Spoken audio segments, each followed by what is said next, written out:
This is Deborah Kitko, genealogy librarian, coming back with you with a little more information or how-to guides in terms of some of the resources we have in our department. For this segment, we're going to talk about the Wooster Cemetery. That is located here in Wooster, Ohio, up on Madison Hill. And there is an office there, and it is recommended that if you're planning to take pictures or of the tombstone up there, you'll want to stop by the office and get permission first. So we do have a couple sources here in our department from the Wooster Cemetery. These were compiled years ago. The first book, this was by Unger, and this was done, gosh, don't even have a publication date. This is probably done in the early 70s, possibly, maybe in the 80s. But this book actually is listed in by burial date, where a lot of the cemeteries may be buried in alphabetical order that we have. This one's done according to like all the surnames that begin with A's are put together in burial order. All the surnames with B's would be together in burial order. And this book was very cumbersome to use initially. On the first page, it does have the burial date, it does have the name, it does have the section number, a lot number, and then some remarks or like a permit number. But if you go later on in the book, you're not sure exactly what the columns mean because the actual heading was not listed on top, and the number of columns change from page to page sometimes. But it does give you some good information. Now, the Wooster Cemetery did not start until about 1852. There were several other cemeteries early on, or public graveyards. And at the time that Wooster Cemetery was started in 1852, they actually disinterred the bodies from the other cemeteries and relocated them to the Wooster Cemetery. So there's a good possibility that if you had individuals here who reside in Worcester City before 1852, they may have been buried there at the public lots or at the public graveyard. And if there's no tombstone, there's a good possibility there may not be any record of them being buried. Because once again, you know, if you don't have any type of identifying information, it's kind of difficult to actually try to put that on paper. So just keep that in mind. But this book, actually, it will give you sometimes the permit number, the grave number, the section number, lot, and over here is usually the permit number.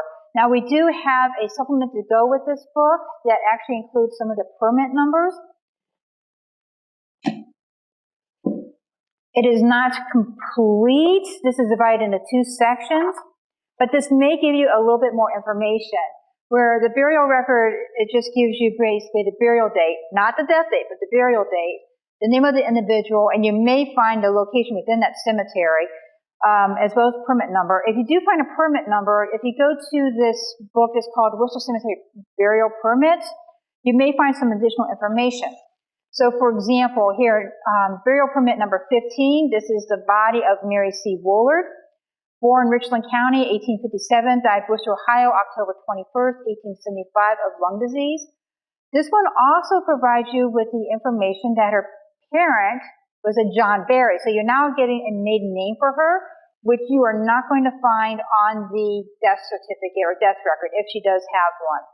It also gives her husband as William Woolard, and it gives who the undertaker is, and this is her father, John Berry, is the one who made application for the burial permit for his daughter. So you can get some other information through here. And so this book does have two indexes. And there's the index to book number 1, and the index to book number 2 here is in the back. So, but these only go through, let's see what the last entry, about 1880s, I believe. So if you want anything more recent than that, you're going to have to visit the Wooster Cemetery at the office and see what kind of, if you can find a burial permit for the one that's buried there. So these were a couple early books. In 2003, a couple members of the Genealogical Society actually put together an updated book of the Wooster Cemetery. This was done, it was published by the Wayne County Genealogical Society, and the data was compiled by Robert and Esther Strock, And it also has some other individuals that helped out with, doing the data entry, looking at some of the information, etc. With this book, Bob and Esther actually spent some time up at the Wooster office and actually compared, got some information from the interment records up there to help compile this book. Now, this book is organized a little bit differently than the other one. Like I said, the first version of the Wooster Cemetery book was organized by burial date. This one is organized by section and then by lot. And there are two indexes in the back here.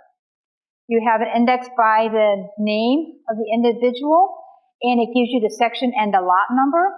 There is a second index here that if they knew who the deceased, what their maiden name was, you have them listed underneath the maiden name. Because a lot of times individuals would actually marry more than once, and you may not know what name they may be buried under.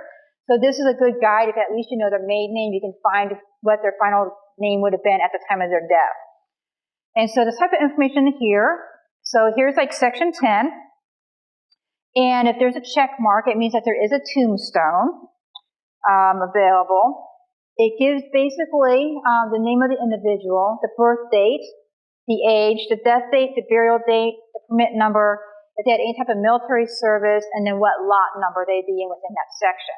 What's also nice about this book is that this is a picture of the Wooster Cemetery in 1904. We actually found this in our department. But here is a further picture. This one is a general picture of the Wooster Cemetery overall, and this one actually provides, gives you where the sections are, which helps you put things in perspective. And then in front of each section, there is an additional map, and this one actually lays out the lot in terms of where your individual will be buried. So this is a terrific guide. Wooster Cemetery is such a large cemetery, it's kind of difficult to know exactly where you may find your loved one, and if the office happens to be closed or anything like that, at least you can use the maps that we have here to actually help out. So these are three great resources here in our department. I know that we're not open right at this time, but like I said, if you have someone that's buried at the Wooster Cemetery and you'd like to go pay your respects, feel free to contact us in our department. We can do some lookups for you, 330-262-0916, or you can send us an email at genealogy@wcpl.info.